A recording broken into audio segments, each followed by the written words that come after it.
I grew up in a small town where most people never left. We had one high school, one small grocery store, and a couple of fast food joints. My parents weren't rich, but they worked hard. My mom worked as a nurse and my dad was a mechanic. We never wanted for anything, but I always had this feeling that there was something more to life beyond the familiar streets and the small-town mindset. By the time I graduated high school, I had the same aspirations as most of my classmates: get a decent job, work hard, and maybe start a family.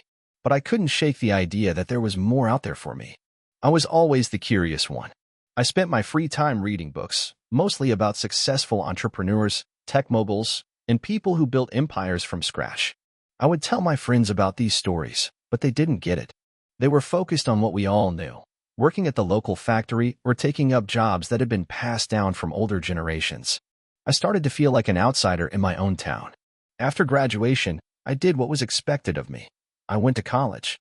It wasn't a prestigious university, but it was good enough for someone from my background. I studied business because, like many young people, I thought it would give me the freedom to do something big. But college felt like a repeat of high school in some ways. Lots of people just going through the motions. I was already restless. I started a few small ventures on the side, like selling vintage clothing online and flipping used electronics, but none of them really took off. Still, it was something. I felt like I was moving in the right direction. The real turning point came during my senior year. I was in a required marketing class when the professor mentioned something in passing that stuck with me. The real opportunity is in creating something new, something that solves a problem, not just selling what's already out there. It was as if a light bulb went off in my head. I didn't need to fit into the box everyone else was in. I could create my own. I had always been fascinated by tech, but I didn't have a computer science background. Still, I decided to take the plunge. I spent hours watching YouTube tutorials on coding and development, and I picked up a few free online courses. I wasn't sure what problem I could solve, but I figured that if I started learning, the answers would come. It wasn't easy. There were nights when I couldn't figure out why my app wouldn't work, days when I felt like I was too far behind. But slowly, the pieces started to fall into place. I had an idea. I was living in a small apartment in a college town, and I noticed that everyone around me was always looking for a cheap place to eat. I had heard my friends complain about the lack of affordable, healthy options nearby. That was it. What if I could create a platform that connected local restaurants with people looking for affordable meals? At first, it was just an idea on paper. I didn't have any real experience with food delivery or app development. I spent the next few months working on a basic prototype. I had no idea how to build the app, but I learned. Slowly, I put together the first version of what would eventually become a restaurant delivery app for local businesses. The idea wasn't to compete with the big players like Uber Eats or DoorDash. It was to give smaller, local restaurants a chance to thrive by providing them with a platform to reach new customers. I didn't have any startup capital, so I used the money I had saved up from part-time jobs and side hustles to fund the development. I wasn't paying myself anything, and I lived off of ramen noodles and coffee for a while. I started talking to local restaurant owners and pitched them the idea. Most were skeptical. They didn't believe in delivery services for their type of small business. But I kept at it. Eventually, I convinced a few owners to give it a shot. I set up a basic website and app and launched it in the town I was living in. The early days were rough. The app barely worked. I would spend hours debugging it and trying to convince users to sign up. There was no marketing budget, so I relied on word of mouth and social media. I posted on Facebook groups, sent emails, and even handed out flyers around town. It was a grind. But then, something clicked. One of the local restaurants I partnered with had a big local following, and the app started getting more attention. More restaurants came on board, and more users started downloading the app. I still remember the day we hit 1,000 users. It wasn't a huge milestone in the grand scheme of things, but for me, it was proof that the idea had legs. I started to see a small but steady stream of revenue coming in. It wasn't much, but it was enough to keep me going. I reinvested everything into improving the app, hiring a small team, and expanding to nearby towns. As the business grew, I learned that running a startup is all about adaptability. There were so many times when I felt like giving up. I would lose sleep over bugs in the system, delays from delivery drivers, and customer complaints. But I kept pushing forward. I started listening to feedback more, refining the product, and finding ways to make the service more efficient. Eventually, we hit a tipping point. The app was gaining traction in multiple towns, and restaurants started reaching out to us. It felt surreal. Fast forward a few years, and I now run a full-fledged business with a team of 25 people. We've expanded to several cities and have signed up hundreds of local restaurants. I'm still deeply involved in the company, but I now have the luxury of stepping back and focusing on the big picture while my team handles the day-to-day operations. The business isn't just about food delivery anymore. We've expanded to offer marketing services for restaurants, giving them tools to manage customer loyalty, run promotions, and even handle online ordering. It's been a long road, but the key to success was always being willing to learn and adapt. I had no experience in tech, marketing, or food service, but I learned as I went. Looking back, I can't believe how far I've come. It's easy to get caught up in the hustle and feel like you're always behind. But the truth is, every step you take gets you closer to your goal. The journey has been long and difficult, but it's been worth every sleepless night. I still remember where I started, living in a small town with big dreams and no idea how I would make them happen. But now, I'm proof that anyone can create something from nothing, no matter their background. If you're reading this and you're feeling stuck, just remember, it's never too late to start. If you enjoyed the video, don't forget to leave a like and subscribe to the channel. It helps the content grow and motivates me to create even more great videos. Turn on notifications so you don't miss any new uploads. By the way, I'm curious, when do you usually watch my videos? While working, studying, or just relaxing at home? Let me know in the comments. I'd love to hear from you. Thank you for your support. I've always believed that the best stories aren't the ones where everything goes perfectly. They're the ones where failure, persistence, and growth happen in real time. Here's my entrepreneurial story, the roller coaster ride of the past 5 years. It all started back in 2018, when I had just turned 26. I was working as a project manager at a mid-sized tech company in the city, and like many people my age, I was constantly battling that feeling of not quite fitting into the mold. My job was fine. It paid well, offered benefits, and had a decent work-life balance, but something was missing. I wanted more. I wanted to create something of my own, to take all the skills I'd learned from working with teams and businesses and put them to the test in a way that mattered to me. That's when I started thinking about the idea of starting my own business. It wasn't some revolutionary epiphany. It was more of a nagging thought that wouldn't leave me alone. The more I thought about it, the more I realized that I could combine my background in project management with the growing demand for remote work tools. After all, in 2018, companies were starting to realize that they didn't need people to be sitting at a desk 9 to 5 to be productive. I had zero experience in software development, but I was determined to make it happen. I spent months reading books on business strategy, software development, and market trends. Every night after work, I'd stay up late studying and brainstorming ideas. Finally, I settled on the idea of creating a platform that helped companies manage remote teams effectively. Think about tools that help track progress, manage projects, and ensure effective communication, all wrapped up in one system. I called it Remote Flow. Now, here's the thing. I didn't have a tech background. I didn't have a developer on hand. What I did have was drive and a relentless belief that I could figure it out. So I started cold emailing developers. I crafted my pitch, explaining my vision and what I was trying to achieve. I know it probably seemed like a shot in the dark, but to my surprise, a small development agency based in Eastern Europe responded. We hit it off immediately. They seemed as excited about the idea as I was, and we began the initial planning phase. For a few months, everything was moving smoothly. I felt like I was on top of the world, my idea was coming to life, and I had a team working on it. But then came the first major setback.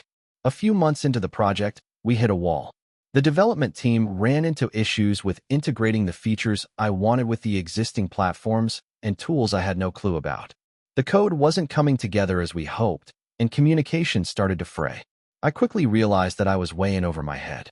I tried to be patient, but things were slipping behind schedule, and the platform wasn't turning out the way I had envisioned. The excitement I'd once felt was replaced by anxiety and doubt. I had to make a tough decision. Do I continue to push through with the original developers, or do I find someone else? After weeks of sleepless nights and endless back-and-forth emails, I decided to cut ties and find a new team. This was a costly mistake. Not only had I spent a chunk of my savings, but now I was faced with delays and wasted time.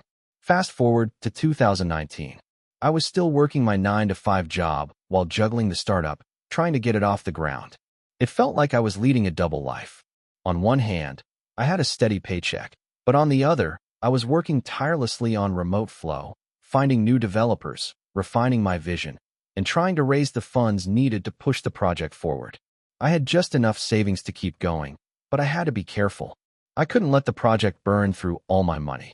I launched a beta version of Remote Flow in late 2019, but it was far from perfect. The user interface was clunky, there were bugs galore, and the core features weren't as polished as I wanted. Still, I was excited to get feedback, so I reached out to a few companies and asked if they'd be willing to test it. Surprisingly, a few said yes. The feedback I got was invaluable, but it was also harsh. Users complained about the interface, the navigation, the lack of some key features. Basically, it was a laundry list of things that needed fixing. And the worst part? I didn't have the resources to fix them all at once. I had one developer working part-time, and while he was great, I didn't have the budget to hire a full team. So I kept going, making incremental changes and trying to improve things as best as I could. By 2020, COVID-19 hit. The world as we knew it changed overnight. The entire landscape of work shifted. Remote work was no longer a luxury. It was a necessity. The demand for tools that could help teams work from home skyrocketed. And here's where my story took a pivotal turn. Because I had already launched Remote Flow, I was suddenly in the right place at the right time. I started reaching out to potential investors. I knew I needed funding to grow, but I didn't have any big-name backing or connections in the industry. What I did have was a working product and a growing user base. I pitched like crazy, doing everything I could to show that my platform was something people needed. After countless rejections, one angel investor saw potential in what I was doing and agreed to fund the next stage of development. With the new funding, I was able to expand my team, hire more developers, and refine the platform. I could focus more on marketing and build relationships with companies that could use Remote Flow. Things started to snowball. By 2021, I was able to leave my full-time job to run Remote Flow full-time. It was terrifying, but also exhilarating. I had reached the tipping point where my business was no longer a side project. It was my life. The next few years were a whirlwind. We continued to improve the platform, adding more features, refining the user experience, and building a strong customer support team. We saw steady growth, but the challenges never stopped. Competition became fiercer, and there were times when it felt like we were being crushed under the weight of our own success. But with each setback, we learned, we adapted, and we kept pushing forward. Fast forward to 2023. Remote Flow is now a well-established SaaS company with a growing client base. We've expanded our team, and I'm no longer running everything myself.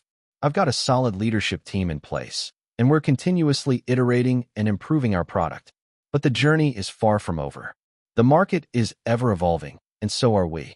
Reflecting on the past 5 years, I can't help but feel a deep sense of pride and gratitude. The ups and downs, the failures and successes, they've all shaped who I am as an entrepreneur today. The key takeaway from my experience is simple.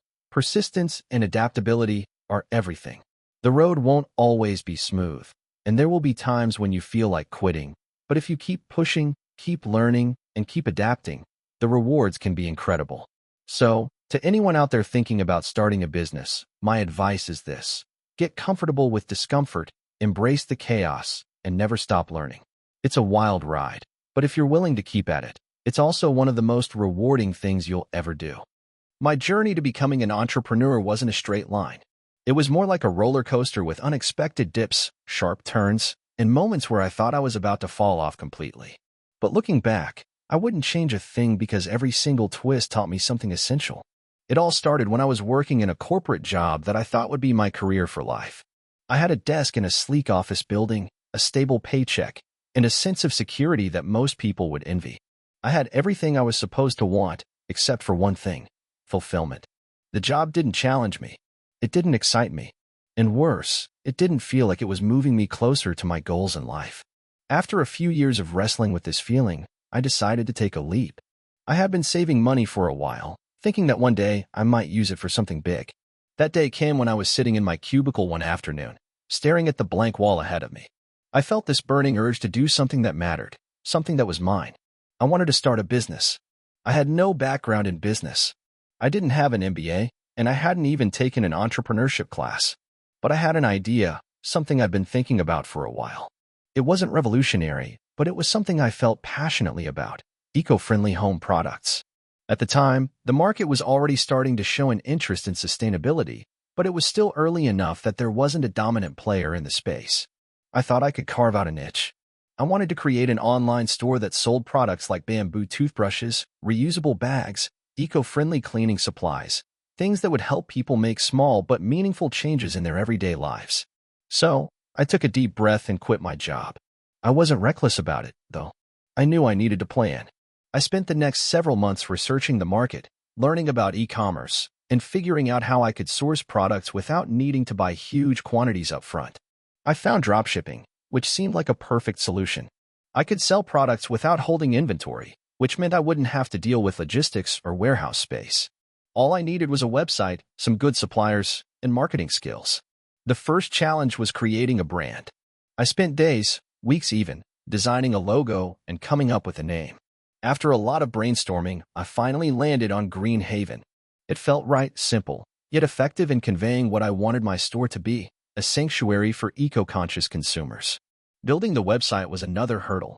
I was completely new to web development, so I watched endless YouTube tutorials on how to use Shopify, how to design a store that was both functional and visually appealing.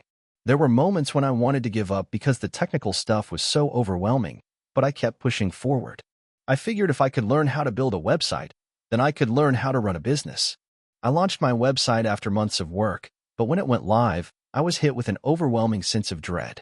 I had poured everything into it, and now, nothing. The site didn't get the traffic I hoped for, and there were no sales. At all. It was like shouting into a void. I didn't panic at first, but after a few weeks of nothing, I started to get discouraged. My savings were running out, and I knew I had to make something happen soon. That's when I realized I hadn't done enough marketing. I had relied too heavily on the idea that if I built it, they would come. But that's not how it works. I took a step back and began learning about social media marketing. I focused on Instagram because it was such a visual platform, perfect for showcasing eco-friendly products. I started by posting content about the environment, sustainability, and small ways people could make a difference. I didn't try to sell at first. I just wanted to build a community. I also reached out to influencers in the eco-lifestyle space to collaborate with me. They didn't all respond, but the ones who did helped me reach a wider audience. Slowly but surely, the followers started to roll in. And with the followers came a trickle of sales. It wasn't much, but it was enough to keep me going. The first time someone bought from my site, I remember feeling this rush of excitement. It was like a tangible reminder that all the hard work was paying off. I had made my first sale, and it felt like the beginning of something bigger. But even with this small success, there were still plenty of obstacles. For one, dropshipping wasn't the perfect solution I had imagined. The shipping times were long, and sometimes the products didn't meet customer expectations. I had to deal with complaints, returns, and the occasional customer who wasn't satisfied. I found myself spending more and more time answering emails and managing customer service than I had anticipated. That's when I decided to pivot. I realized that dropshipping wasn't scalable for me in the long term. I wanted to have more control over the products I was selling. So, I took the plunge and started sourcing products directly from manufacturers. This was a huge risk. Now I had to buy inventory and deal with shipping and storage. But I believed it was the right move for the business. It wasn't easy, but over time, I learned the ins and outs of supply chain management, negotiating with suppliers, and managing inventory. There were mistakes along the way, like overestimating demand and getting stuck with products I couldn't sell. But each mistake taught me something valuable. I also invested more in advertising. Google ads, Facebook ads, Instagram promotions. I used every tool I could to get the word out about Green Haven. Eventually, the combination of a solid product, a loyal customer base, and strategic marketing helped my business grow. Within a year, I was making a full-time income from my store. 2 years later, I had expanded my product range, hired a small team, and even opened a physical storefront for people to experience the products in person. Looking back, I can see that my journey wasn't easy, but it was worth every late night, every setback, and every moment of doubt. There were times when I thought I was out of my depth and had no idea what I was doing. But I kept going, because giving up wasn't an option. I learned that being an entrepreneur is less about having the perfect plan and more about being willing to adapt, learn, and keep pushing forward, no matter how difficult it gets. Today, Green Haven is a growing brand, and I'm proud of the impact we've made in promoting sustainable living. I'm also grateful for the lessons I've learned along the way, lessons that I never would have gained if I had stayed in that corporate job, playing it safe. It wasn't easy, but that's what makes it worth it. And now, I'm in the driver's seat of my own life. The roller coaster still has its ups and downs, but I wouldn't trade this ride for anything. I never imagined myself as an entrepreneur. Growing up, I wasn't the kid who started lemonade stands or sold candy to classmates. I was more of a bookworm, getting good grades and following the rules. My parents were both in stable jobs, and I always assumed that a safe, predictable career path was the way to go. Little did I know, life had other plans. It all started during my final year of college. I was studying computer science, a field I chose because I thought it would lead to a well-paying job. But somewhere along the way, I got hooked on the idea of creating something from scratch. I had started dabbling with some side projects, learning to code apps and websites in my spare time. The more I learned, the more excited I became about the idea of building a business around technology. One evening, while sitting in my dorm room, I came across an article about a young entrepreneur who had launched a software company and was now making millions. I felt this strange mixture of awe and envy. How did he get to that point? Was it even possible for someone like me to do the same thing? The more I thought about it, the more I realized that I didn't have anything to lose by trying. I had nothing but time and energy to put into it, and I was already passionate about tech. I decided to take the plunge and try to build something on my own. With no business experience, I started off clueless. I had an idea for a simple app that could help small businesses manage their schedules, and I thought it was a game changer. I spent the next several months working on it, coding it in between classes, and figuring out how to market it. I didn't know the first thing about building a customer base or getting funding, but I was determined to make it work. The first version of the app was terrible. It was buggy, slow, and didn't do half of what I had hoped it would. But I pushed ahead. I reached out to local businesses, trying to convince them to try my product. Of course, most of them didn't respond, and the few who did were skeptical. I didn't let it get me down. I kept coding, kept tweaking, and kept asking for feedback. It felt like I was running in place, but I couldn't shake the feeling that I was onto something. So, I kept going. By the time I graduated, I had a semi-functional app, but it wasn't anywhere near ready to be taken seriously in the business world. I didn't have enough users, and the ones I did have weren't exactly raving fans. But I wasn't willing to give up just yet. I knew the app had potential, I just needed a better strategy. The first big turning point came when I entered a startup competition. The grand prize was seed funding, and I figured I might as well give it a shot. I spent weeks preparing for the pitch, refining the business model, and perfecting my presentation. I knew my app wasn't perfect, but I was passionate, and I figured if I could sell the idea well enough, I might actually have a chance. When the day of the competition arrived, I was nervous as hell. Standing in front of a panel of investors and industry experts, I could feel my heart racing. I launched into my pitch, stumbling a few times but ultimately making my case. To my surprise, they seemed interested. They liked the idea, the market opportunity, and my dedication. I didn't win first place, but I did walk away with a small investment from one of the judges who believed in my vision. That was the turning point I needed. The investment gave me the breathing room to focus full-time on my app. I quit my day job and started working on the business every waking hour. I rented a small office, brought on a couple of contractors to help with development, and started trying to scale. Things were going well at first, but it wasn't long before I hit another roadblock. The app had some serious technical issues. It crashed constantly, and there were so many bugs that it seemed like a never-ending cycle of fixing and testing. Customers were leaving, and I was burning through my investment faster than I could bring in revenue. I was frustrated and honestly starting to doubt myself. The pressure was intense, and there were days when I thought about throwing in the towel. But then I remembered the reason I started in the first place. I wanted to build something I could be proud of, something that would help people. So, I pushed on. At this point, I began learning the real lessons of entrepreneurship. It's not just about having a great product. It's about being persistent, learning from your mistakes, and staying focused even when it feels like everything is falling apart. I spent countless nights reading blogs, watching tutorials, and reaching out to other entrepreneurs for advice. Slowly but surely, I began to understand how to make my app more reliable, how to grow a user base, and how to manage cash flow. Over the next year, things started to turn around. I fixed most of the technical issues, rebranded the app, and implemented a better customer support system. I also started focusing on marketing, building an email list, running small ad campaigns, and partnering with influencers in the small business community. Gradually, the app started gaining traction, but success didn't come overnight. There were still setbacks. A major bug would pop up out of nowhere, or a new competitor would enter the market. But each time, I learned something new, adapted, and kept pushing forward.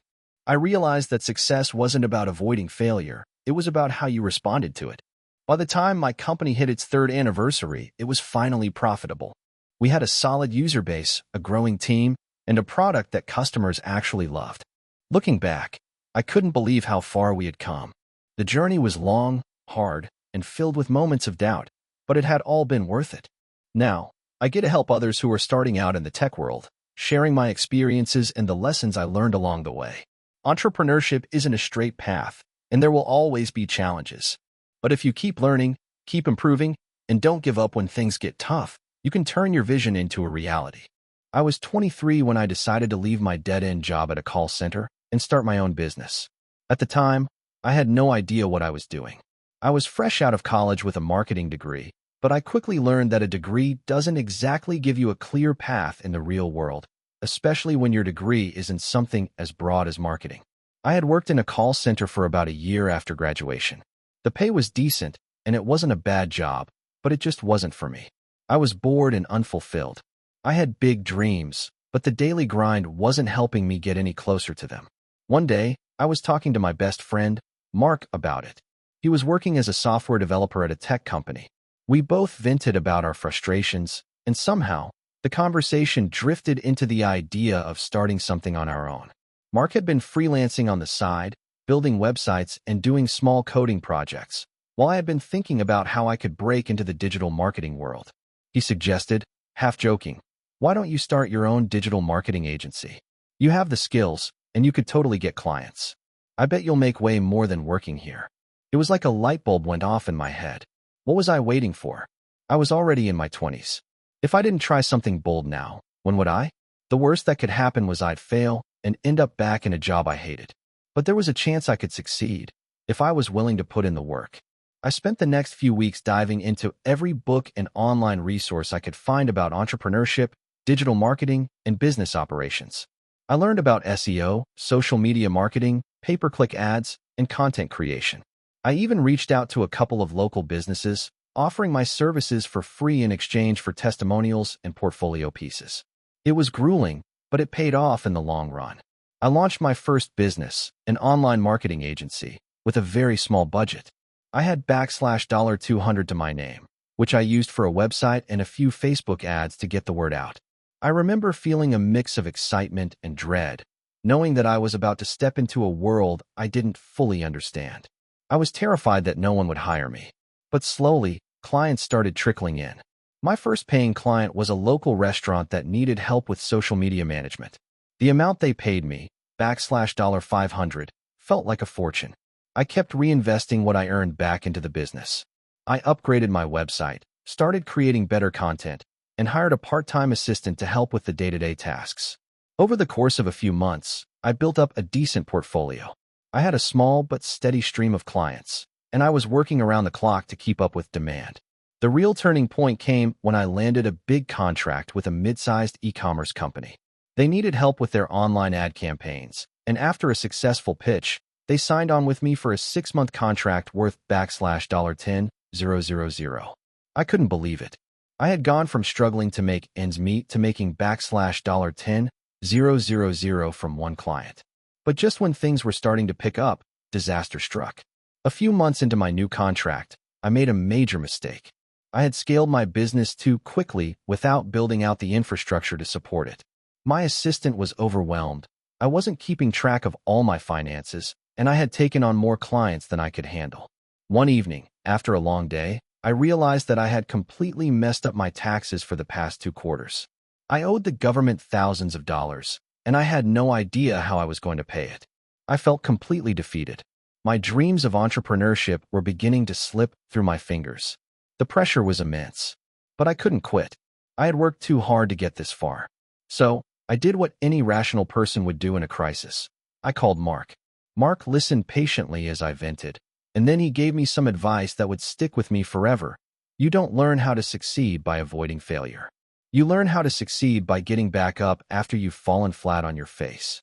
That simple sentence put things into perspective. I needed to face my mistakes head-on and fix the mess I had created. I immediately hired a tax consultant to help me sort out my finances. I started learning about accounting and bookkeeping to ensure I wouldn't make the same mistake again. I also reached out to my clients, explained the situation, and asked for extensions where necessary. To my surprise, they were all incredibly understanding. It wasn't easy, but I made it through. The business stabilized over the next few months, and I became more organized.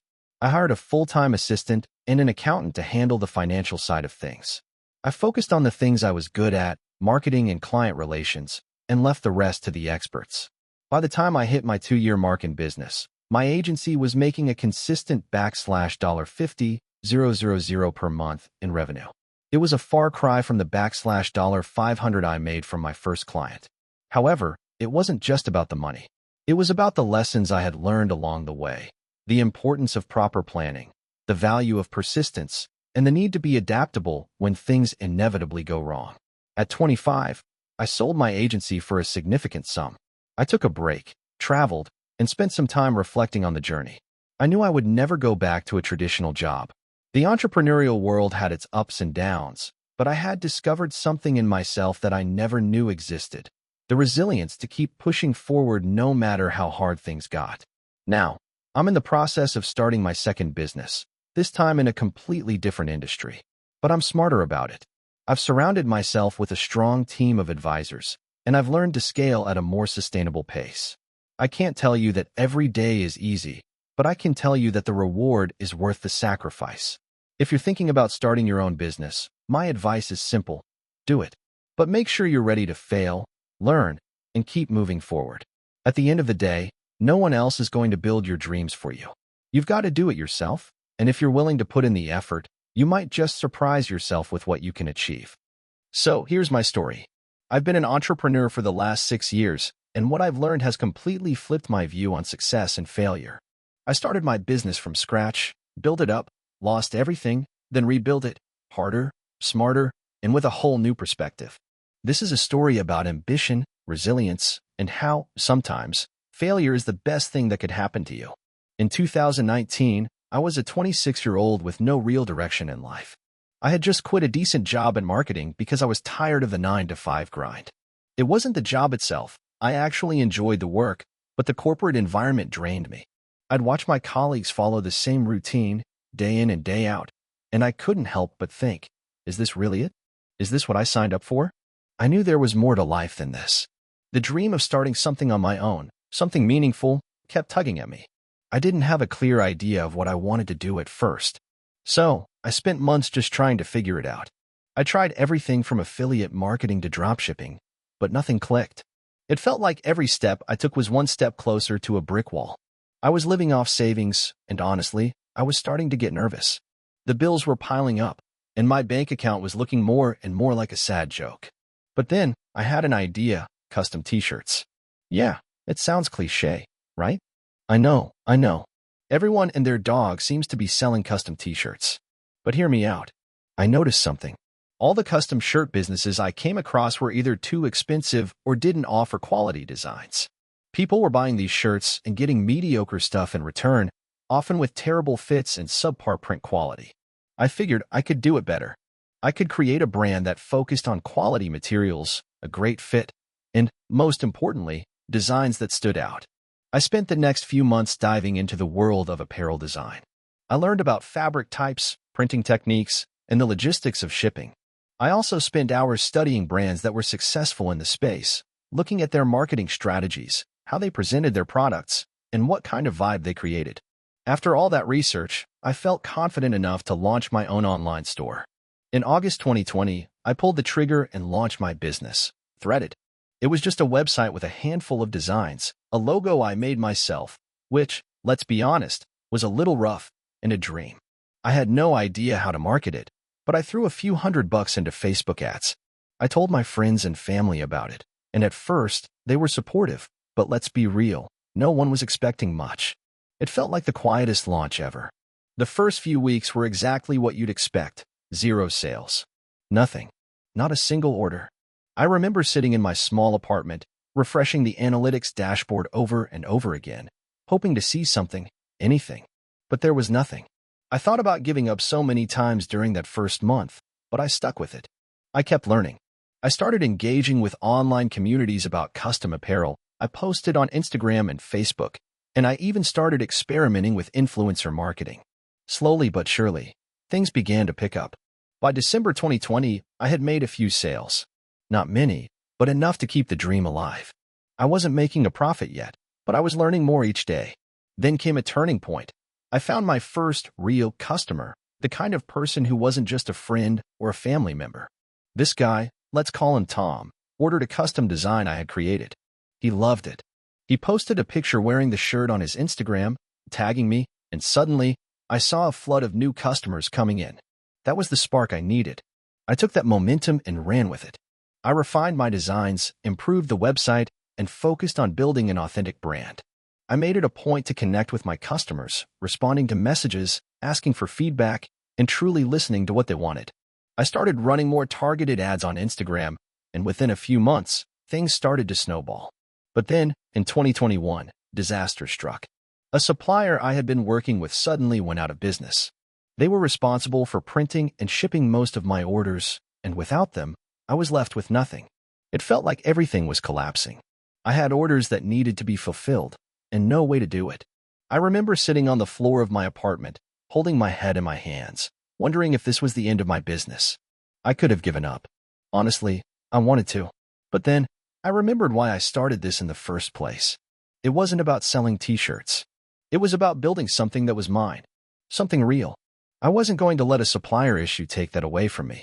So, I quickly found a new supplier, one who offered better service and higher quality. But that also meant I had to rework my entire process. It was stressful, exhausting, and a huge financial burden. But I managed to pull through. I learned more than I could have imagined during that time about business, about resilience, and about myself. By the end of 2021, I had my bearings again. I was profitable, and things were looking up. I expanded my product line beyond t-shirts and started offering hoodies, hats, and even a few accessories. My brand started gaining a real following. People were starting to know who I was and what my business stood for. However, the road to success wasn't all smooth sailing after that. As I scaled, I encountered new challenges. Managing a growing team, keeping track of inventory, dealing with shipping delays, and handling customer complaints were just a few of the things that made me want to pull my hair out. But I learned how to handle tough situations, how to pivot, how to stay focused, and, most importantly, how to persevere. It's now 2025, and I'm sitting in an office with a small team of people who help run my business. We're doing better than I ever imagined possible. My products are sold in stores, I have a dedicated online following, and most importantly, I'm still doing something I love. It hasn't been easy, but the challenges have made the victories even sweeter. The biggest lesson I've learned from all of this? That failure isn't the end. It's just a part of the process. Every time I thought I was about to lose it all, I found a way to rebuild, and each setback taught me something valuable. If you're considering starting your own business, just know this. It's going to be hard. You're going to face challenges that seem insurmountable. But if you stick with it, if you're willing to learn, adapt, and grow, it's all worth it. I'm not rich. I'm not famous. But I'm doing something I love. I've created something real, and that's worth more to me than any paycheck ever could be. If you're still reading this, and you're thinking about taking the plunge into entrepreneurship, just remember, don't give up. You might fail. You might want to quit. But every failure is a lesson, and each lesson is a step closer to success. This is a story about how I started a small business with zero experience, barely any savings, and a ton of uncertainty. It all started about 5 years ago, when I was stuck in a dead-end job and couldn't shake the feeling that there had to be more to life than this. I wasn't happy. I wasn't fulfilled. But most importantly, I wasn't free. Free to make my own decisions. Free to follow my passion. Free to control my own future. It all began with a random idea. I was sitting at my desk at work, scrolling through social media during a break, when I stumbled across a post about a local event. It was a food truck festival, and the vendor lineup was impressive. What stood out to me wasn't the food, though. It was the fact that most of the food trucks were owned and operated by people who didn't have a fancy business degree or millions in the bank. They were ordinary people, just like me, who had a dream and the courage to pursue it. It made me think, why not me? I had no experience in the food industry, but I knew I loved to cook. I also knew that I wanted to build something for myself. I wanted to take control of my life and escape the 9-to-5 grind. So, I started researching food trucks. I watched countless videos on YouTube, read blogs, and joined Facebook groups where owners shared their experiences. The more I learned, the more I realized how much work went into starting and running a food truck. I saw the logistics, the permits, the expenses, the competition, all of it. But I was determined. I wasn't going to let fear stop me. The next step was figuring out how I was going to fund this venture. At the time, I was living paycheck to paycheck, with barely enough savings to cover an emergency. I had about $5,000 in my bank account, which wasn't nearly enough to start a business, especially one as expensive as a food truck. I could have given up right then and there, but something inside me refused to quit. I began looking for ways to fund the project. I considered taking out a loan, but I didn't want to go into debt. Then, I had an idea. I could crowdfund. It was 2019, and crowdfunding platforms were popular, so I thought, why not? I created a campaign on Kickstarter and set a modest goal of $15,000. I made a video explaining my story, my vision for the food truck, and why I was passionate about it. I wasn't expecting much, but to my surprise, people responded. They liked my idea. They believed in me. In less than a month, I had raised over $18,000. With the funds secured, I set out to find a used food truck. I didn't have the budget for a brand new one, so I scoured online marketplaces and reached out to food truck dealers. I ended up finding a 10-year-old truck that had been well-maintained and came at a reasonable price. It wasn't perfect, but it had everything I needed: a kitchen, a working generator, and enough space to move around. I spent weeks getting it ready, installing equipment, painting the exterior, and adding my branding. The hardest part was deciding what to sell. I knew I wanted to make food that was simple, but unique enough to stand out in a crowded market. After weeks of trial and error, I decided on a menu based around gourmet grilled cheese sandwiches. I was going to take a childhood classic and elevate it by using high-quality ingredients and creative flavor combinations. It seemed like the perfect fit, comfort food with a twist. The first day of operation was a blur. I parked the truck at a local park, set up my booth, and hoped for the best. To my shock, the line started forming even before we officially opened. People were curious, intrigued by the idea of a gourmet grilled cheese truck. The first few hours were chaotic. I was still getting the hang of everything, and the orders kept piling up. But something magical happened. The food I was serving was good. Really good. People loved it. Word spread quickly, and by the end of the day, I had sold out of everything. I couldn't believe it. That night, I was exhausted, but elated. It felt like I had finally done something that mattered. I had built something from scratch, and it was working. Over the next few months, business continued to grow. I parked the truck at different spots around the city, participated in food festivals, and collaborated with other local businesses. The key was consistency. I made sure that every sandwich was made with the same attention to detail and quality. I wasn't trying to cut corners. I wanted every customer to feel like they were getting something special. Of course, it wasn't all smooth sailing. I had to deal with a ton of setbacks and challenges along the way. One of the biggest hurdles was managing the financial side of things. I had no experience with accounting, and I quickly learned that the food industry is full of hidden costs. The truck needed constant maintenance, the permits were expensive, and the supplies seemed to disappear faster than I could restock them. There were weeks where I barely broke even, and I was constantly worried about the next payment. Then, the pandemic hit. At first, I thought it was the end of the road. Food trucks were getting shut down, and all my hard work seemed to be unraveling. But instead of folding, I pivoted. I started offering contactless delivery and began catering private events, where people were willing to pay for a more exclusive experience. I also launched an online store for my signature sandwiches, which allowed me to sell frozen versions of my creations.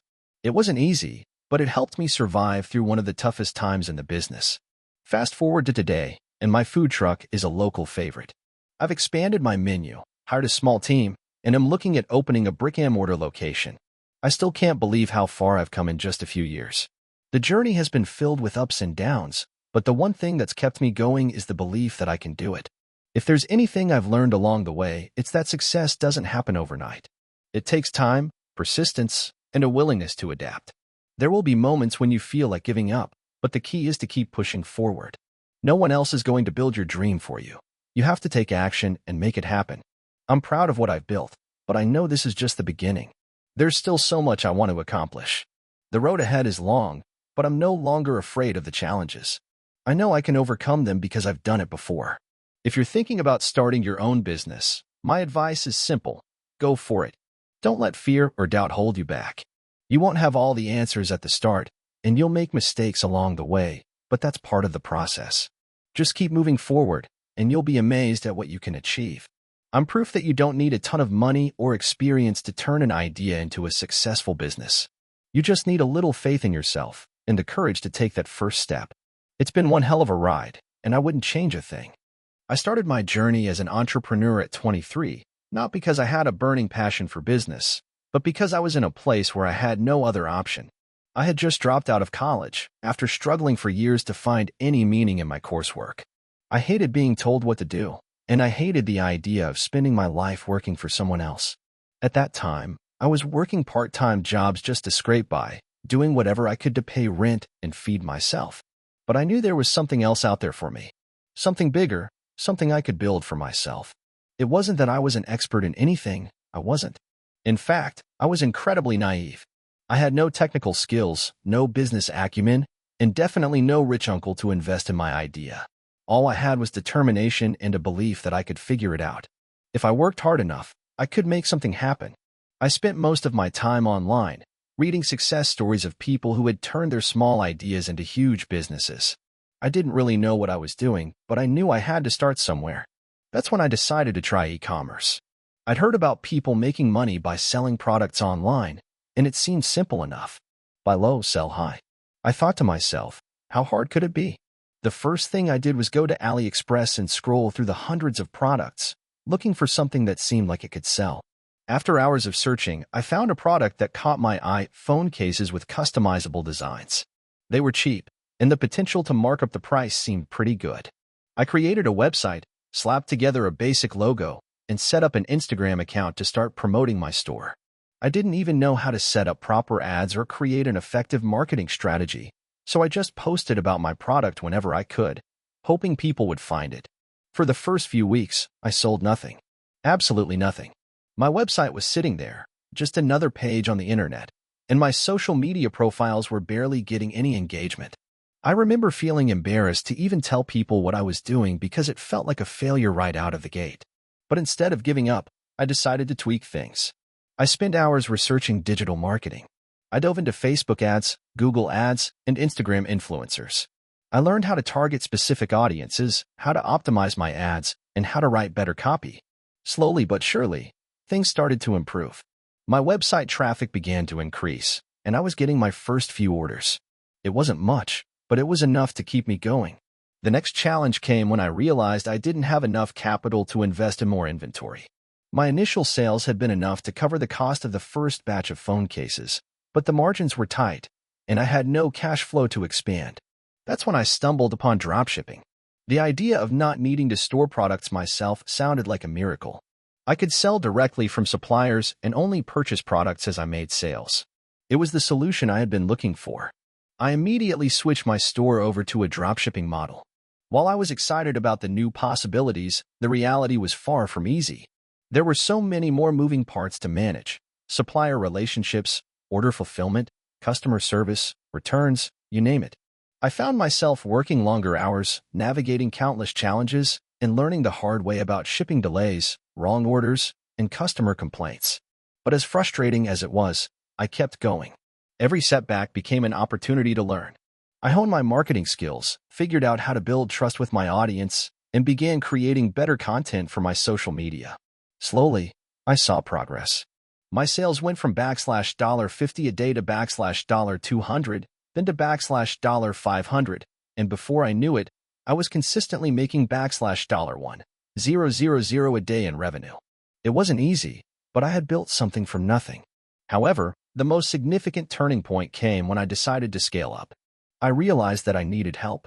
I couldn't do it all on my own anymore. So, I hired my first virtual assistant VA. It was terrifying at first because I was still trying to figure things out myself. But bringing someone else on board gave me the time I needed to focus on strategy and growth. rather than being bogged down with day-to-day tasks. With my VA handling customer service and order fulfillment, I was able to invest more time into scaling my business. I began working with more suppliers, expanded my product line, and started experimenting with different marketing strategies. Things started to snowball. My business was growing faster than I could have ever imagined, and for the first time, I felt like I had control over my life. But as the business grew, so did the challenges. I had to deal with hiring and managing more employees, dealing with increased competition, and keeping up with the demand for better customer service. The pressure was intense. I was constantly trying to balance growth with quality, and it felt like I was always behind on something. There were days when I didn't want to get out of bed, when I thought I couldn't keep up with everything. But I pushed through, because I knew that quitting wasn't an option. The turning point came when I decided to diversify. I stopped focusing solely on phone cases and expanded into other niches. I started selling apparel, accessories, and home goods. This diversification allowed me to weather changes in the market and mitigate risk. I also started building an email list and focusing on customer retention, which increased my lifetime value per customer. At this point, my business had crossed the six-figure mark in annual revenue, and I could finally breathe a little easier. But with the growth came new challenges, and I learned that success in business is never a straight line. Every day brought new lessons, new setbacks, and new opportunities to grow. Now, 5 years later, I run a full-fledged e-commerce company with a team of 15 people. We've expanded into multiple markets, and I've learned to navigate the highs and lows of entrepreneurship. It hasn't been an easy ride, but it's been worth every sleepless night, every failure, and every sacrifice. My business continues to grow, but more importantly, I've learned how to trust myself and my instincts. Looking back, I never would have imagined I'd be where I am today. I was just a kid with a dream and no real understanding of what it would take to succeed. But I made it through the tough times, and I built something real. Entrepreneurship isn't about avoiding failure. It's about learning from it and persevering. To anyone out there who's considering starting their own business, if I can do it, so can you. It won't be easy, but it will be worth it. Just keep pushing forward, stay committed to your vision, and be willing to learn from every experience. The road ahead may be difficult, but it's also filled with opportunities waiting for you to grab them. Don't give up. Keep moving forward. Hey, friends, if you enjoy this content, don't forget to like the video and share your thoughts in the comments. We really want to know what you like and what can be improved. What do you think of the video? Are there any topics you'd like to see in future videos? Your feedback really helps us get better. Thanks for being with us. I started my entrepreneurial journey when I was 22, right after graduating from college. I had no clear direction or any real idea of what I wanted to do, but I knew I didn't want to follow the traditional route of getting a 9-to-5 job and climbing the corporate ladder. The idea of working for someone else, answering to a boss, and following a set schedule didn't appeal to me at all. So, after a few months of figuring things out, I decided to start my own business. I didn't have much savings, but I had an idea. My friends and family thought I was crazy, but I felt this burning passion that I couldn't ignore. I wanted to create a lifestyle brand focused on outdoor apparel, something that combined my love for nature with stylish, durable clothing. I had always been passionate about hiking, camping, and outdoor activities, and I thought there was a gap in the market for high-quality, functional clothing that didn't look like it belonged in a hardcore survivalist catalog. I spent a few months researching the market, looking at competitors, and figuring out what worked and what didn't. It wasn't long before I realized that most of the outdoor brands out there were either too expensive or too focused on performance and not enough on style. That was the opportunity one was looking for, a brand that blended fashion with function. It sounded simple enough, but I quickly learned that it was anything but. The first major obstacle I ran into was money. I had enough saved up to cover a few months of living expenses, but I needed more capital to get the business off the ground. So, I did what any desperate entrepreneur would do. I started pitching my idea to everyone I knew. I went to friends, family, and even old college professors, trying to get them to invest in my idea. I had no real plan, just a vision and a lot of enthusiasm. It took months of convincing, but I finally managed to scrape together enough money to order my first batch of samples from a manufacturer in China. This was where things started to get tricky. I had no experience with manufacturing or dealing with suppliers overseas, so the process was a steep learning curve. The first batch of samples I received was a disaster, poor stitching, cheap fabric, and colors that weren't even close to what I had envisioned. I was devastated. But instead of giving up, I made the decision to stick with it. I reached out to the manufacturer, gave them feedback, and asked for revisions. After several rounds of adjustments and more money spent on production, I finally received a set of samples that were close enough to what I wanted. It was at that moment that I realized just how much perseverance and attention to detail were needed to make a product come to life. With the samples finally in hand, I moved on to the next challenge, building a website. I had absolutely no idea how to code or design a site, so I hired a freelance developer and designer. We spent weeks back and forth, trying to create a user-friendly and visually appealing site. The budget was tight, and there were moments when I thought I'd have to settle for a basic, generic site, but I kept pushing to make it as polished as possible. Launching the website was terrifying. I had spent all this time, energy, and money, and now I was finally putting my idea out into the world. I felt like I was standing at the edge of a cliff, unsure whether to jump or back away. But when I finally hit the publish button, I remember feeling a mix of excitement and dread. What if no one bought anything? What if the idea was a failure? I didn't have to wait long to find out. The first few weeks were slow, really slow. I sold a couple of shirts to friends and family, but nothing substantial. I started to panic. I had this vision, but it seemed like no one else cared. Then, I got a small break. One of the popular outdoor influencers on Instagram shared a picture of herself wearing one of my shirts, and suddenly, my website traffic spiked.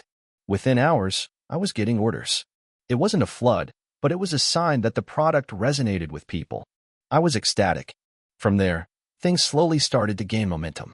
I used social media to push my brand, reaching out to influencers, running ads, and engaging with followers. I wasn't making huge profits, but the orders were coming in steadily. It felt like I was on the right track, but I was still far from comfortable. There were constant issues to deal with: shipping delays, inventory problems, quality control issues, and every time I solved one, another would pop up. The next big challenge came when I decided to scale the business. At first, I was handling everything myself: designing, marketing, customer service, and even packing orders. But as the business grew, I couldn't keep up with the demand. I needed help. I hired a couple of people to assist with customer service and fulfillment, but it wasn't enough. I had to figure out how to streamline everything, automate processes, and scale efficiently. This is when I started learning about the importance of systems. I began researching e-commerce platforms, fulfillment centers, and ways to reduce overhead costs. I found an amazing fulfillment partner that handled warehousing and shipping, which freed up a ton of time for me to focus on growing the brand. I also invested in email marketing software and tools to help with customer engagement. As the business continued to grow, I realized that I needed to position my brand differently.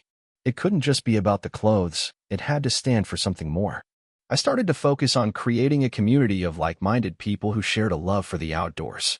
I built a brand around sustainability, ethical manufacturing, and encouraging people to get outside and explore the world.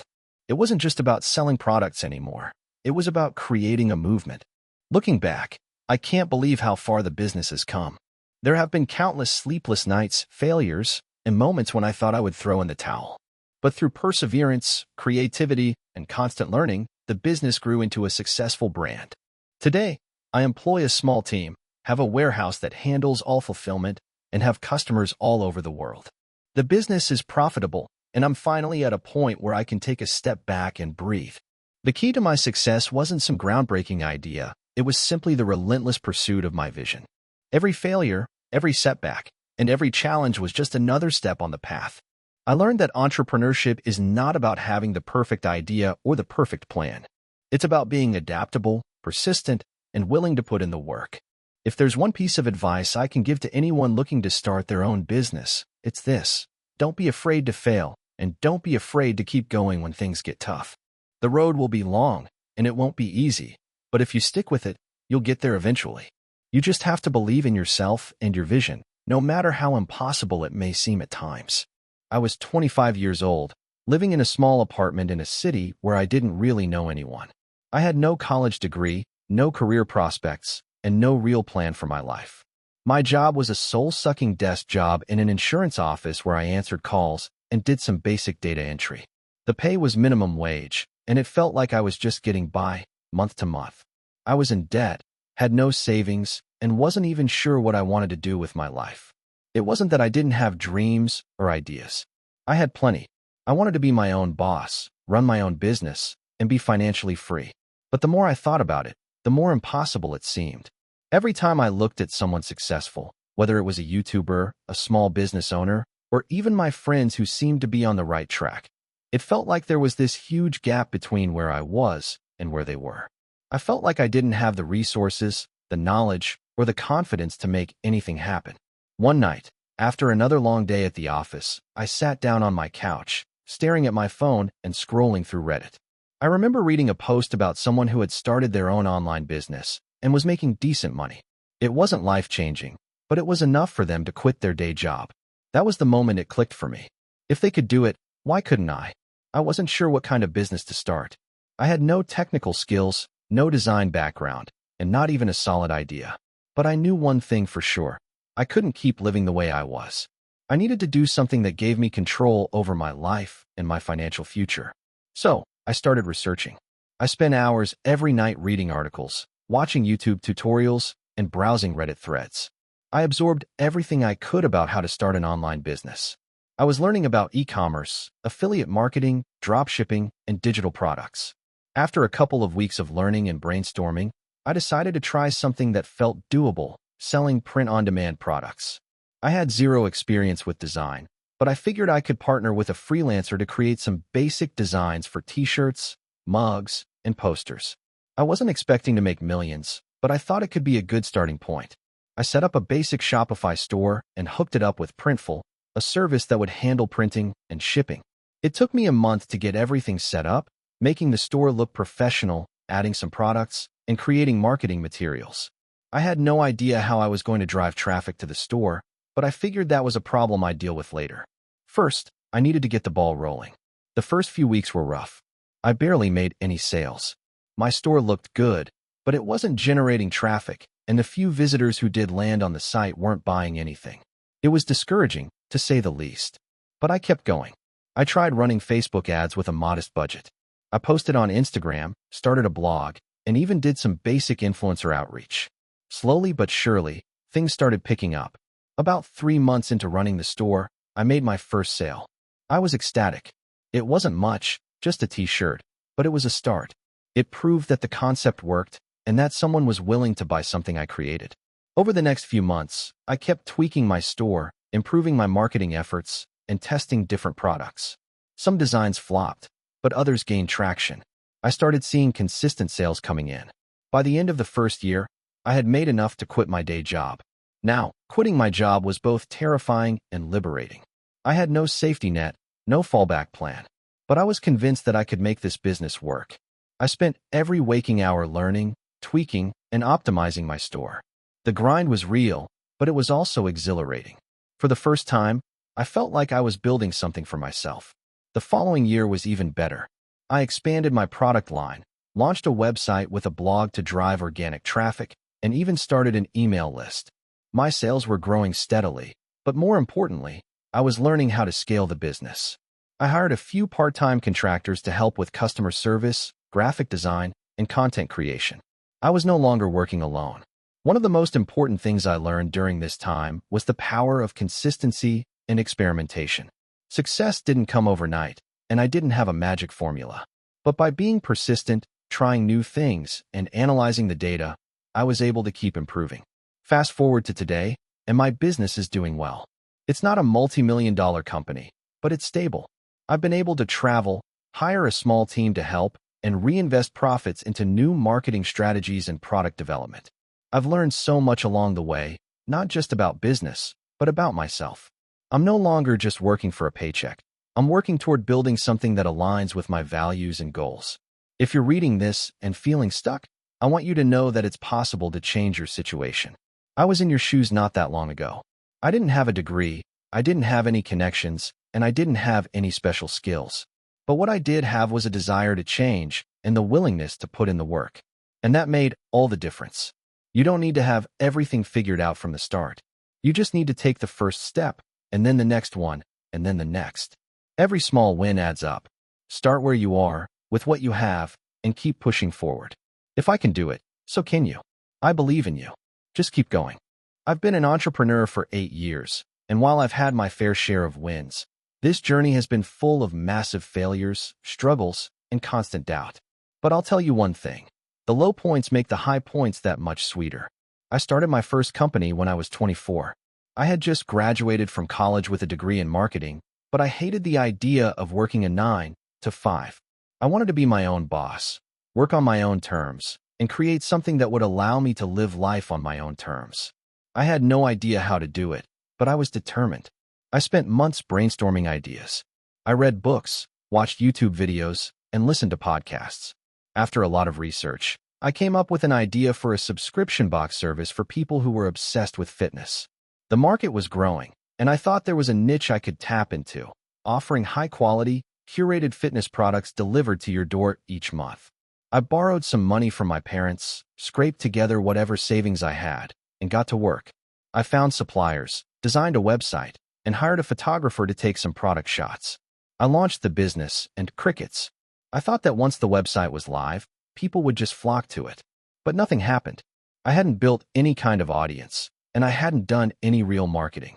I had no email list, no social media following, and no budget to spend on ads. The first few months were brutal. I spent hours each day trying to figure out how to drive traffic, how to convince people to subscribe, and how to get them to stay subscribed.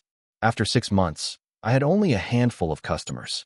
I was losing money every month, and I was starting to get discouraged. I was working 18-hour days, barely sleeping, and my personal life was starting to fall apart. My friends were all getting promotions, buying houses, and living normal lives, while I was stuck in my little one-bedroom apartment, eating ramen, and wondering if I had made the biggest mistake of my life. Then, one night, something clicked. I was sitting at my desk, staring at the analytics of my website and my social media accounts.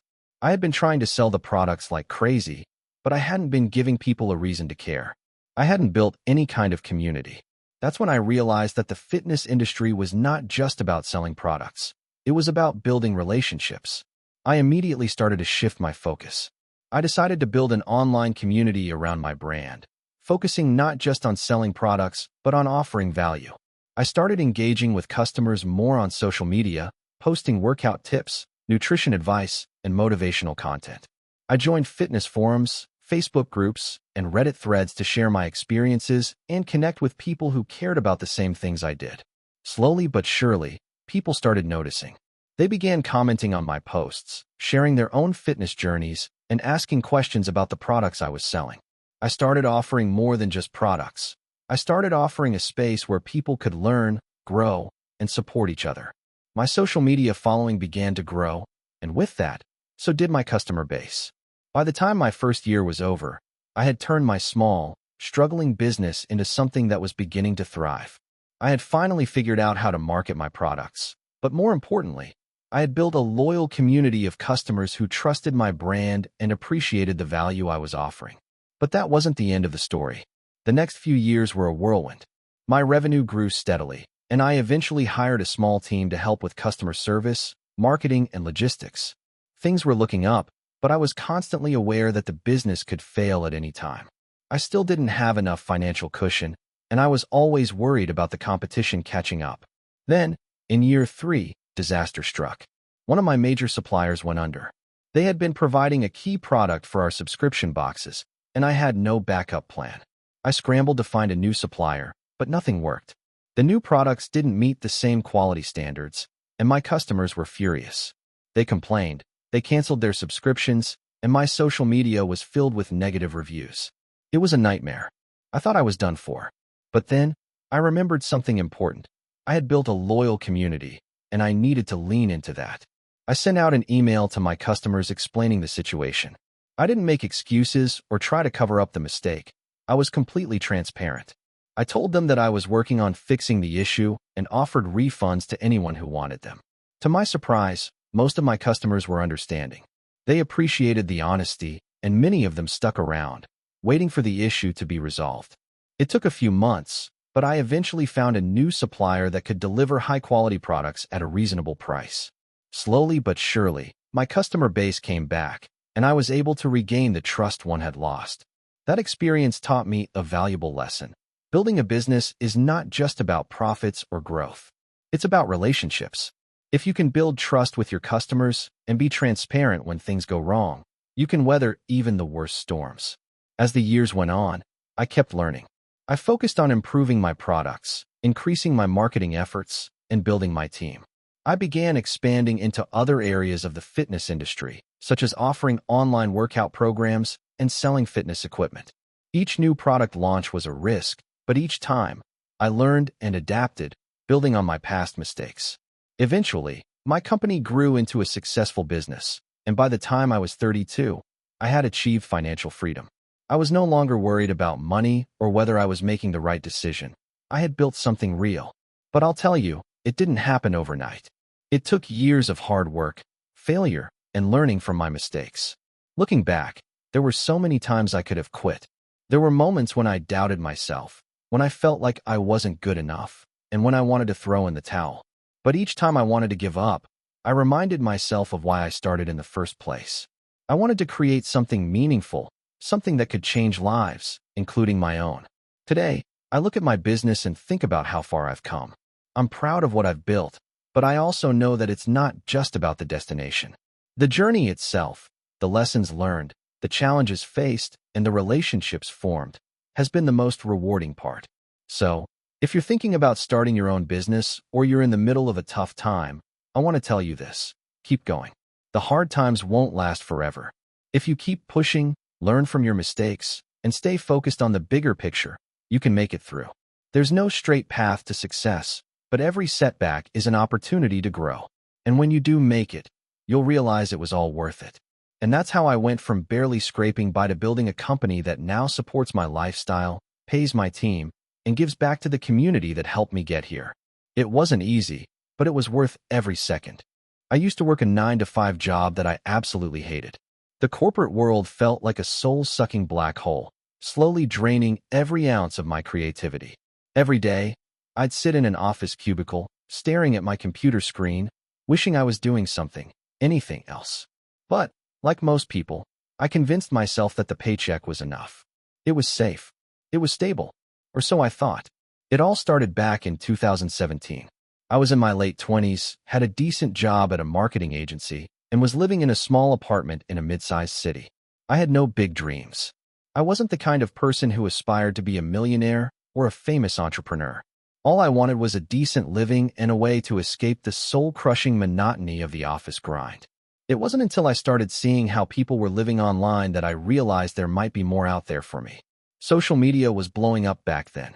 Facebook was still the king. Instagram was growing fast, and YouTube was becoming a platform where ordinary people could build something extraordinary. The idea of making money online had always intrigued me. But it wasn't until I stumbled upon a YouTube video of a guy talking about how he turned a hobby into a six-figure business that something inside me clicked. I remember watching that video like it was yesterday.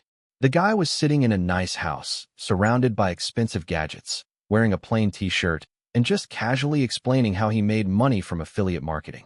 He said, "If I can do it, anyone can do it." That's when I realized that the life I wanted wasn't a dream, it was possible. So, like anyone else who wanted a shortcut to success, I went down the rabbit hole of online business. I devoured content about digital marketing, passive income, and side hustles. I didn't have a clear idea of what I wanted to do, but I knew I wanted to leave my corporate job behind. The more I learned, the more I realized how much I didn't know. It took me a while to figure out what I wanted to do, but one thing was clear: I wanted to build something that could eventually give me financial freedom. The problem was, I didn't have a ton of money to invest. All I had was a few $100 saved up, a ton of time on weekends, and a burning desire to escape the 9-to-5 life. I started with affiliate marketing because it seemed easy. All I needed to do was recommend products, get people to buy through my links, and collect commissions. I could do this from the comfort of my own home. The only problem was that I had no audience. I didn't have a blog, a YouTube channel, or even a social media following. I was starting from zero. I launched a simple blog on WordPress. The design was terrible, the writing was even worse, but I figured I could learn as I went. I picked a niche, personal finance, and started writing articles. I was awful at it at first. I remember spending hours writing a post about saving money, and when I read it back, it felt completely uninspired. But I kept pushing forward. I didn't want to give up. After about 6 months of posting sporadically and getting minimal traffic, I started to see a tiny bit of movement. A handful of people started reading my articles. They weren't converting into sales, but I could tell I was learning. The traffic, albeit small, kept growing.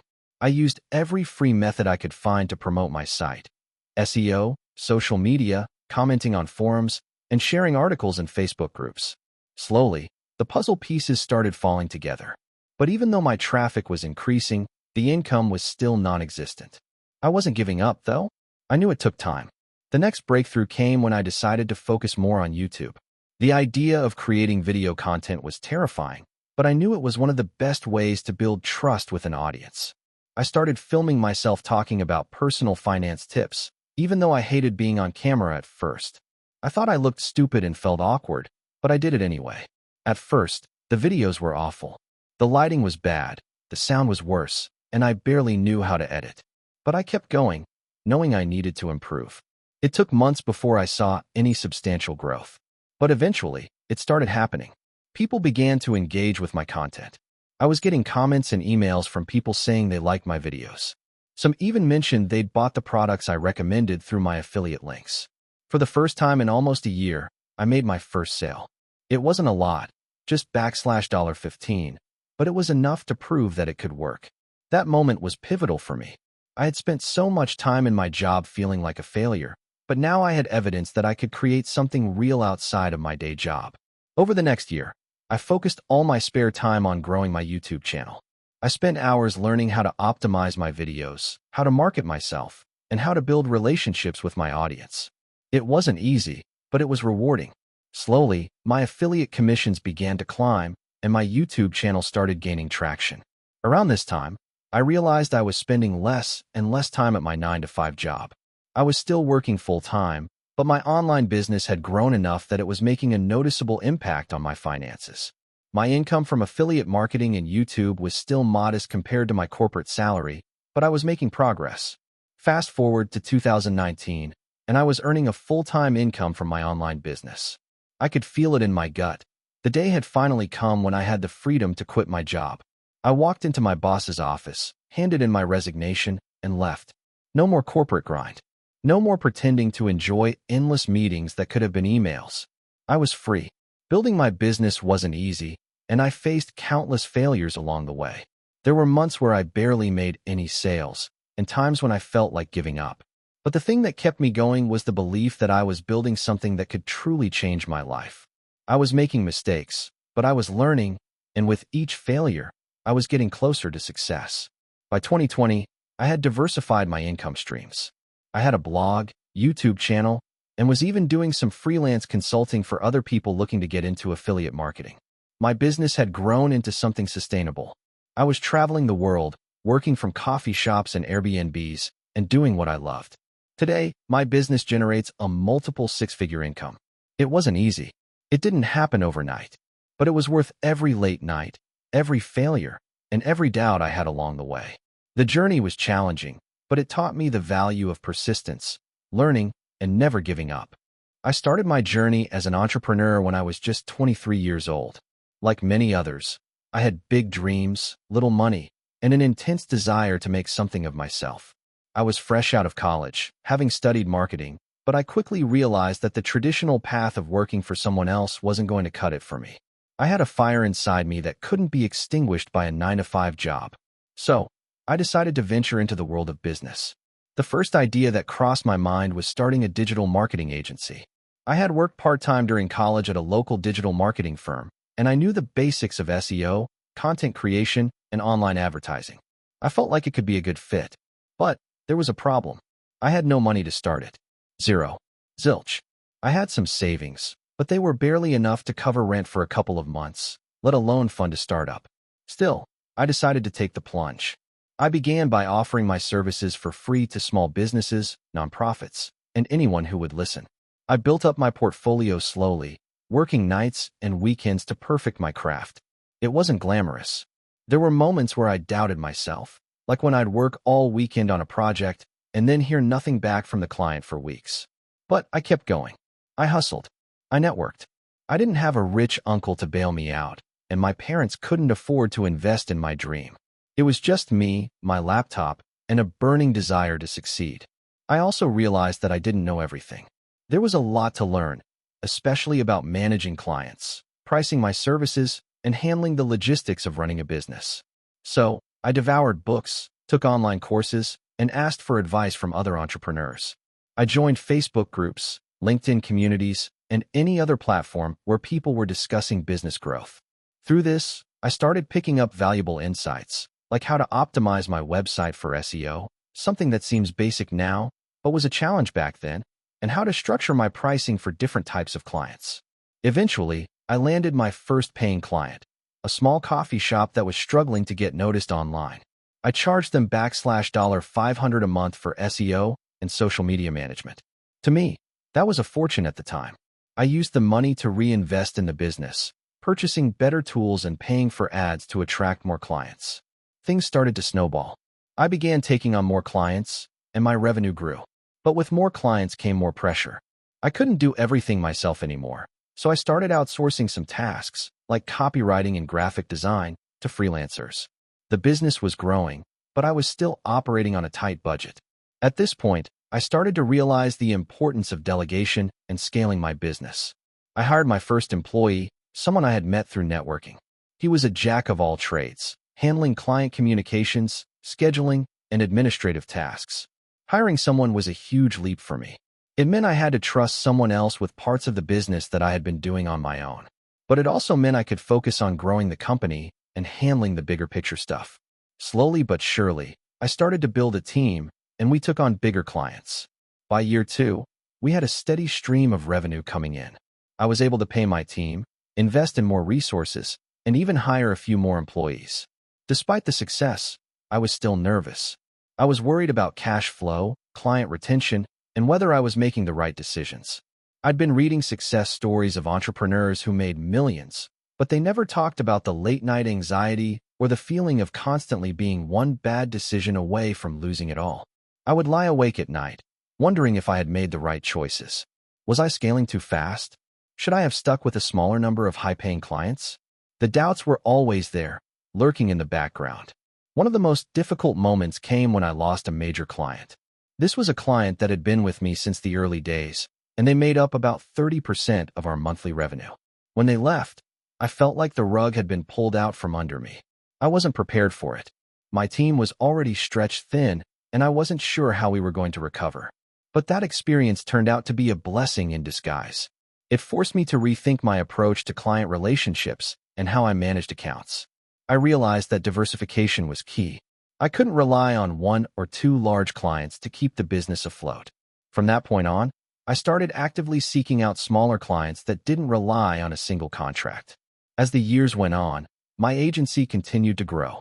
We expanded our services from SEO and social media marketing to include web design, email marketing, and pay-per-click advertising.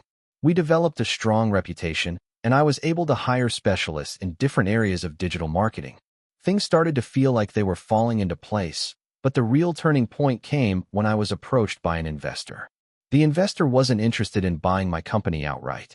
Instead, they offered to help us scale and take on larger projects. They gave us a significant amount of capital to grow the business, and in exchange, they took a small equity stake. I hesitated at first. Giving up part of my company felt like I was losing control, but I ultimately decided that the opportunity was too good to pass up. The additional capital allowed us to hire even more people, build new systems, and expand our services to international markets. Fast forward to today, and my agency is generating millions of dollars in revenue every year. We work with high-profile clients, including Fortune 500 companies, and we've expanded into several new markets. But even though we've had this success, I still remember what it was like in the early days, the sleepless nights, the doubts, the constant grind. I'm not the same person I was when I started. I've learned so much along the way about leadership, scaling, and even failure. The biggest lesson I've learned is this: entrepreneurship is never a straight line. There are ups and downs, moments of joy and moments of panic. But if you're willing to put in the work, take risks, and adapt along the way, it's possible to build something meaningful. I look back at the years of hard work and feel proud of what we've accomplished, but I also know that the journey is far from over. It's funny because just a few years ago, I would have never imagined I'd be where I am today. I was just a young guy with a dream and a laptop. But here I am, running a successful business with a team I'm proud of. If you're reading this and thinking about starting your own business, just know that it won't be easy, but it will be worth it. Stick with it. And remember, failure is just a part of the process. Keep going, keep learning, and keep growing. You'll get there. So, this is a long one. You might want to grab a snack. I've been debating on whether to share this story for a while now, but I think it might help some of you who are in the grind of building something from the ground up. I'll start from the beginning. I was raised in a small town, the kind of place where everyone knew each other's business, but that wasn't a huge deal when you were a kid. I wasn't wealthy, but I wasn't poor either. We were comfortable. My parents weren't entrepreneurs, but they worked hard.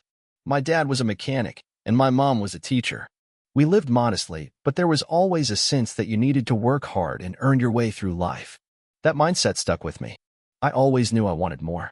I had a bit of an entrepreneurial streak. In high school, I sold candy to my classmates. It was nothing big, but I made enough to buy myself a few things I wouldn't have been able to afford otherwise. But like most high schoolers, I didn't have the direction I really needed, so I just floated through college. I took a couple of business classes and figured I'd eventually find my thing. After college, I did what every recent graduate does. I got a job.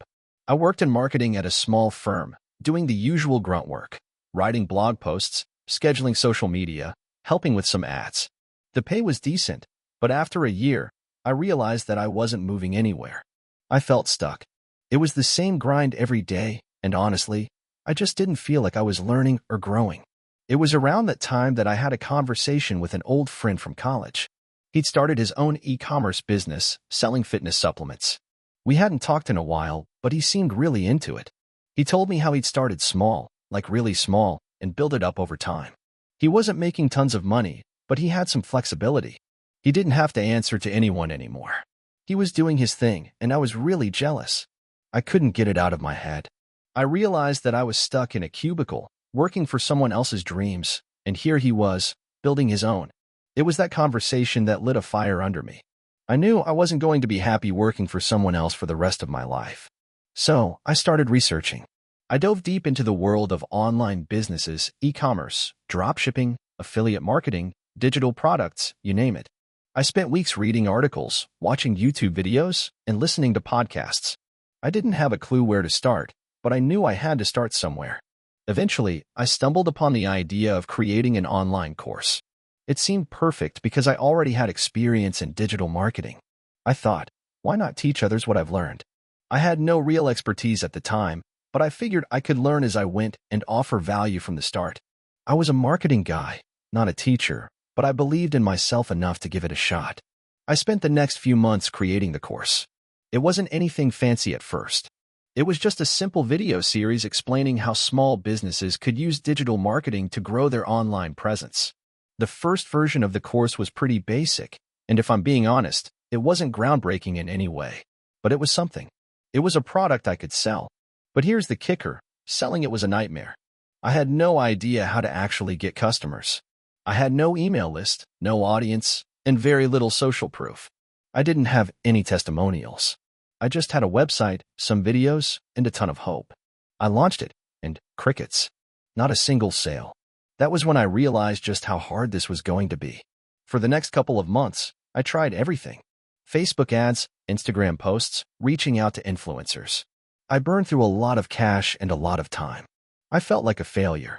I'd been told this whole side hustle thing was going to be easy, but here I was, struggling to make anything happen. But I didn't quit. I just kept at it. I spent late nights rewriting my sales copy, tweaking my ads, and trying to find the angle that would resonate with people. And slowly, but surely, things started to change. I finally figured out a few key things that worked. 1. Niche down. I had been trying to appeal to everyone, and that was a mistake. Once I started focusing on a specific niche, small business owners who were just starting to use digital marketing, I could really speak directly to their pain points. I stopped trying to appeal to everyone and started talking to the exact people who needed what I was offering. 2. Value first. I began giving away more free content.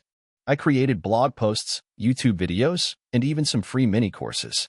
I wasn't just selling anymore, I was building trust. This was huge. People started to notice me, and I began getting emails from people thanking me for the free stuff. I was finally starting to build an audience. 3. Email list. I had ignored email marketing at first. Big mistake. I started building an email list by offering a free ebook or webinar in exchange for people's contact info. Once I had that list, I could nurture relationships and turn leads into customers. It wasn't overnight, but within a few months, I started making steady sales. The next thing I knew, my income from this course was matching what I had been making at my 9 to 5. At first, I couldn't believe it. I was working fewer hours and making more money.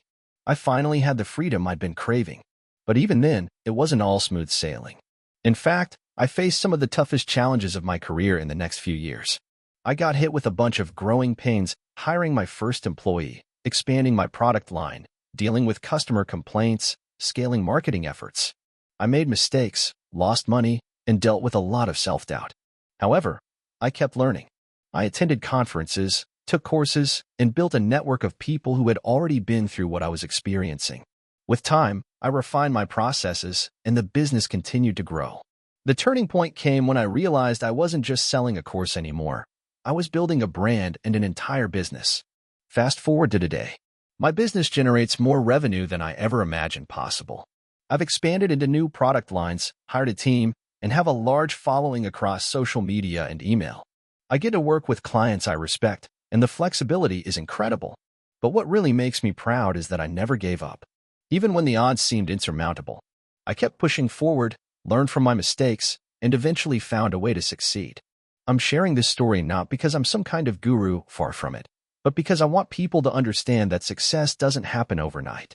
The road is long, and it's filled with failures, setbacks, and self-doubt. But if you persist, keep learning, and constantly improve, you can turn your dreams into reality. So, if you're in the trenches right now, keep at it. There's no secret sauce. It's just a matter of showing up every day, learning from your mistakes, and staying persistent. Thanks for reading. I started my first business when I was 24. I had just finished college, and I was completely broke, with no job prospects in sight. I had a degree in marketing, but honestly, I had no idea what I was going to do with it. The job market at the time was rough, and I kept getting rejection after rejection. I had a few interviews, but I could tell they were just going through the motions, like they already knew who they were going to hire, and I was just part of the process. I lived in a small one-bedroom apartment, which I shared with a roommate who was barely ever around. I spent a lot of time on the couch, watching Netflix, reading Reddit posts about people's hustle stories, and feeling envious of people who had made it. One post I read that stood out to me was about a guy who started his own e-commerce store selling niche products. He was making 6 figures within a year and said the key was finding something people wanted but didn't know they wanted yet. That idea kept bouncing around in my head. One day, while walking around town, I stumbled upon a small, local shop selling unique phone accessories. The shop was quirky, and I loved the products. They had all these fun, colorful cases, chargers, and other gadgets. However, the prices were a bit high. I thought, what if I could source similar products and sell them online for cheaper? I wasn't a tech expert, but I knew how to market things, and I figured I could make this work. That night, I sat down at my kitchen table and started researching. I spent hours browsing different suppliers on websites like Alibaba and looked for manufacturers who could make custom phone cases at a fraction of the price the store was charging. After a few weeks of endless Googling, I found a supplier who seemed to have good products and decent reviews. I placed a small order for 100 phone cases in different styles and designs, figuring it was a low-risk investment. When the cases arrived, I didn't know what to do with them. I didn't have a website, a platform to sell on, or even a social media following. But I didn't let that stop me. I used my limited knowledge of web design to create a basic e-commerce website on Shopify, which took me a solid week of late-night work. The site looked okay. Definitely not professional, but functional. The most important thing was I had something to show for my efforts. I then set up a Facebook page and an Instagram account to start marketing my new brand. I didn't have much money for ads, so I focused on organic growth. I posted regularly, sharing photos of the phone cases in cool settings, tagging influencers I thought might be interested, and engaging with followers. The early days were discouraging. I had no sales for the first 2 weeks, and I was starting to feel like I had made a huge mistake. But then something unexpected happened. One of my Instagram posts was shared by a popular tech influencer. It was a simple post of a phone case with a colorful pattern, but the influencer's followers seemed to like it. That post got hundreds of likes and comments, and within a few days, I had my first sale. That first sale felt like a huge win. I celebrated by sharing the news with my family, who were skeptical but supportive. From that point on, things started to snowball. More influencers started sharing my posts, and my website traffic started growing. I reinvested every penny of profit back into buying more inventory and marketing. I experimented with Facebook ads and Google ads, refining my approach with every campaign. I learned quickly that the key was to target the right audience, people who were likely to buy phone accessories, not just random internet users. By the end of the first year, I had turned a profit of around $50,000. I couldn't believe it. I was working from home, making my own schedule, and living a life I had once only dreamed of. But it wasn't all smooth sailing.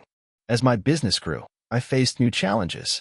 Managing inventory became a nightmare, and I found myself constantly communicating with suppliers to make sure orders were fulfilled on time. Shipping delays were frequent, and customer service started to take up more and more of my time. In the second year, I hired my first employee. It was just one person at first, someone to help with customer service and order fulfillment, but that was the turning point. With more hands on deck, I could focus on growing the business and improving the products. We expanded the product line, adding new phone accessories, and even venturing into related niches like laptop cases and wireless earbuds. By the end of year 2, the business was generating over $300,000 in revenue. I felt like I had hit the jackpot, but I also realized I had no idea how to scale further. I didn't have the infrastructure to handle larger orders, and I was still working 80-hour weeks trying to keep up. I reached out to mentors in the e-commerce space and learned about outsourcing operations and automating parts of the business. I hired a full-time operations manager and brought in a marketing specialist to help with paid ads and social media campaigns. Year 3 was when everything started to change. With a strong team in place, I was able to focus on long-term strategy and expansion. We rebranded the business to reflect a more professional image and redesigned the website. We worked on partnerships with bigger influencers and ran larger campaigns that resulted in millions of dollars in sales. We expanded into international markets, which was a game changer. And for the first time in years, I took a vacation. But even as my business grew, I didn't forget where I started. I kept thinking back to those first few months when I was grinding away, barely making enough to pay rent, but still pushing forward because I believed in what I was doing. It wasn't easy, but it was worth it. Today, I'm the CEO of a thriving company, and we're doing over $10 million in revenue annually. I no longer work 80-hour weeks, though I do still work hard. I've learned how to delegate effectively and focus on the bigger picture. I'm proud of how far I've come, but I also know there's still a long way to go. The one thing I've learned along the way is that success isn't instant. It's not about getting rich overnight. It's about perseverance, learning from your mistakes, and constantly pushing forward even when things seem impossible. There were many times when I thought about giving up, but I'm glad I didn't. If you're reading this and thinking about starting your own business, my advice is simple: just start. Don't wait for the perfect moment or the perfect idea. Take the first step, even if it's small. You'll figure out the rest along the way. And remember, it's not about how fast you get there. It's about how consistently you keep moving forward. I started my entrepreneurial journey out of desperation, not ambition. I wasn't one of those people who knew they wanted to run a business from an early age. In fact, I was the kind of person who'd rather avoid risks and stick to what was safe. But life, as it often does, had other plans. It all began in my early 20s when I graduated college with a degree in marketing. The world was supposed to be my oyster, and for a while, it felt like it was. I had a decent job at a mid-sized marketing firm, and I figured that this was the path I'd follow. Work my way up, earn a good salary, and eventually settle into a stable life. Everything seemed set until the company downsized. The entire department I worked in was let go in one fell swoop, and suddenly, I was staring at a long stretch of unemployment. For the first few weeks, I did what most people do when they find themselves in this situation. I applied to job after job, hoping for something to stick. But as the weeks turned into months, my optimism started to fade. It wasn't just that I wasn't landing interviews. The industry I was in was in a bit of a decline. I felt like I was getting further and further away from any kind of long-term stability. Then, the worst part happened. I realized I was running out of savings. One night, sitting in my cramped apartment, staring at a blank screen of my laptop, I had a thought that would change my life. What if I didn't wait for a job to find me? What if I could create something myself? I had some savings left, and I figured if I could make even a small amount of money on my own, it could buy me the time I needed to figure out my next steps. It was a risky decision, but at that point, I felt like I had nothing left to lose. I started small, really small. I decided to create a blog. There was a niche I'd always been interested in: eco-friendly living, and it felt like a topic that hadn't been completely exhausted online. I already had some marketing knowledge from my previous job, so I thought I could use that to build an audience. The first few months were rough. I spent long hours writing posts, researching SEO, and trying to get traffic to my site. I didn't even know if anyone was reading it at first, but I told myself I had to stick with it. One of the hardest things was learning how to make money. I tried affiliate marketing, selling digital products, and even offering consulting services. But everything felt like a slog. My traffic numbers were low, and my income was minimal. Still, I didn't give up. I saw the potential, even if it felt out of reach. I remember one day, about 6 months into this venture, I received my first commission check from an affiliate program. It was only $40, but it was a breakthrough moment for me. It was tangible proof that what I was doing could work. That small success fueled me to keep going, and I started refining my approach. I focused more on creating content that addressed specific pain points of my audience and tested different monetization methods. Slowly but surely, things started picking up. My traffic grew, my affiliate commissions increased, and I began to get more recognition in the eco-friendly community. A few months later, I got an email from a company asking if I could review their product and write a post about it. They offered me $500 for the post. I was floored. This was real money, not just the occasional commission check. That's when I knew I was on the right track. Over the next few years, my blog grew from a side hustle to a full-fledged business.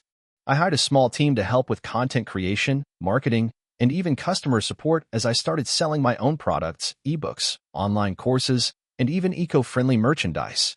What started as a desperate attempt to make ends meet had turned into a thriving business. But there were still challenges ahead. As my business grew, I faced the difficult task of scaling it. Managing a larger team, overseeing the supply chain for physical products, and dealing with the demands of a growing customer base all required skills I hadn't developed before. I took courses, read books, and networked with other entrepreneurs to learn everything I could. And still, I made mistakes, lots of them. There were inventory issues, marketing campaigns that flopped, and several moments when I thought I might lose everything. The biggest challenge, however, was managing the pressure. As the business grew, so did the responsibility. The fear of failure, which had initially driven me, now became a heavy burden. I remember feeling like I was constantly on edge, worried about making the wrong decision or letting down my team. It was hard to celebrate the successes because I was always thinking about the next problem to solve. I had to learn how to manage stress and delegate tasks more effectively. I couldn't do everything myself, and the realization was humbling. After about 4 years of hard work, I finally reached a point where I could take a step back. The business was sustainable, and I had a reliable income. I could finally breathe again, knowing that I had built something that would last. Looking back, I'm proud of the journey, even though it was anything but easy. Today, my business is doing better than I ever thought possible. It's a full-time operation, and I've been able to hire more people, expand the product line, and even collaborate with larger companies in the eco-friendly space. I've created a brand that's trusted, and most importantly, I've built a life that I'm proud of. But if you had told me all those years ago that this would be my reality, I would have laughed in disbelief. I still get nervous sometimes. The uncertainty that comes with running your own business never really goes away. But I've learned that the most important thing is persistence. The path to success is rarely straight, and there's always a twist waiting around the corner. What matters most is how you handle the challenges and how much you're willing to keep pushing, even when everything seems like it's falling apart. So, for anyone out there who's thinking about starting a business or taking a leap into the unknown, my advice is simple: don't wait for everything to be perfect. Take that first step, no matter how small. You might fail, and you'll probably feel like giving up at times, but as long as you keep going, you're moving in the right direction. Success isn't a destination, it's a journey. And sometimes, that journey starts with nothing more than a spark of desperation. Thank you for watching until the end. If you enjoyed this video, don't forget to like and subscribe to the channel so you won't miss new videos. Also, leave a comment. I'd love to hear your thoughts. Your support and engagement mean a lot to me. See you in the next video.